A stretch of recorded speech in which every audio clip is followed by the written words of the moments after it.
All right, you guys gotta be ready for this next video. Jesse Waters literally eats a steak as he's talking to his guests about toxic masculinity. Go have a watch. University professor. Eating meat is bad for you, it's bad for the country, and it reinforces gender stereotypes, apparently. Yeah. But it tastes so good. Joining me now, Dr. D'Alessio Parson. Okay, doctor. Why is eating meat bad, really? Well, we have to back up because you, I think at the beginning, just said eating meat creates toxic masculinity. Mm-hmm. The toxic masculinity is already there. It's already there. Does eating meat make toxic masculinity worse? It's one of the ways in which it can reinforce existing kind of social structures, including patriarchy. Well, how does that reinforce social structures where men dominate eating meat?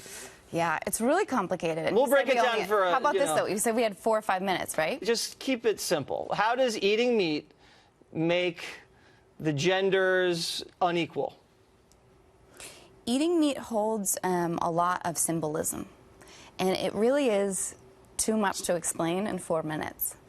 But it has to do with the fact that our individual level decisions, the things we decide to do as individuals, what we consume, what we put on our bodies, the things we buy and put in our households, are fundamentally political acts. Okay.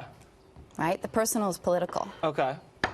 So I'm having a steak right now because I'm starving. I hear you. I wish I could have half of that, but this doesn't look vegan, and I'm trying to be vegan. You're a vegan?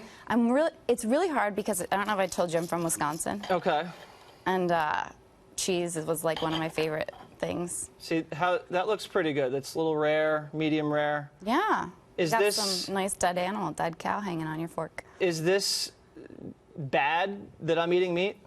If you go hunting, that's a totally different story, right? The blood's on your hands.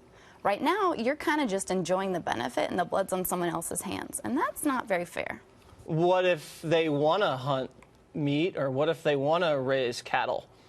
Oh, totally, but the idea of killing and taking a life, that we should really deeply consider what that means for us as human beings. You know, people have said you should judge a society by how it treats their animals. And it'd be great if we had universal health care for our animals. Universal health care for animals, that could be expensive. We can afford it, look. Really? Because we're $20 trillion in debt. I got some money. I got this Do you nice care mug. more about people or animals? I care about our world, and I think in order for us to achieve a more sustainable future, particularly regarding what's happening with climate change, we need to figure out how the 7.6 billion of us on this planet can be good neighbors. And we're really bad at being good neighbors right now. Okay, so why should I be a good neighbor to a squirrel? Well, you don't have to worry about, if you don't want to worry too much about the squirrel right now,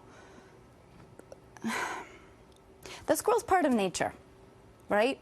If you keep killing nature, what's going to happen to us, right? If we as people keep killing nature. Me too, right? Like, I still eat cheese a lot. It's not like something that's going to be perfect. We're never going to be perfect at it. But what if you're just hungry and the animals are there for us to enjoy for dinner, for lunch, because God said for breakfast? So. Did God tell you that? Well, I mean, why would they taste so good if we weren't supposed to eat them? Sugar tastes good. Yeah, I eat sugar too. Obesity, diabetes. Well, I mean, I have some sugar, but I mean, you clearly have a lot. I don't just pour sugar down my throat. You clearly have some things around like who you are that protect you, and like especially a lot of, I think, financial resources to like do things like buy really expensive steaks. Okay. So that's also part of the problem, is that some people are really taking up more than their fair share of, so plate. The rich people are stealing all the steak from the poor people. Surplus value. Okay, well, you know what? I got a book for you. I'm going to go take this steak, and I'm going to go give it to a homeless guy out on 6th Avenue. Go for it. And you were saying you needed books for Christmas. Thank you very much. I will take your book, and I will take a bite of the steak. And this is the book I'm reading. And it's delicious. I can't believe that this woman is a doctor. She's making a claim, and she can't even answer the question. I mean, did you ever hear an answer from the question? And when she tried to answer the question about toxic masculinity and what that was, she said the choices that we make, what we eat, what we put in our bodies, are a political act. I mean, it just doesn't make sense. I mean, I was just like, what the heck is this person? What is she saying? You know, it's a pattern, right? With liberals and Democrats, they just always want to take things away from us. They want to censor us. They want power. They want control. But when you're asked them to explain why it is they believe in whatever it is they're saying, like this woman, they can't answer the question. They just never answer the question. But I just love when Jesse started to eat a steak in front of her. That was cool because he thought of it. He's like, all right, we're going to have this guest on talking about toxic masculinity. Let's have a steak in front of her.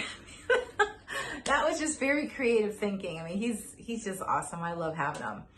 But I just can't believe that this woman is a doctor. And she even admit, like she says, like she doesn't eat cheese. She's from Wisconsin. She doesn't eat cheese. But then in a couple more conversation levels out, she says, I still eat cheese. I still eat cheese. Like she admits that she does eat cheese. And she's trying to look like this perfect person who's saying that we should not be eating some things like steak or meat. I mean, but it's always fun seeing Jesse Waters.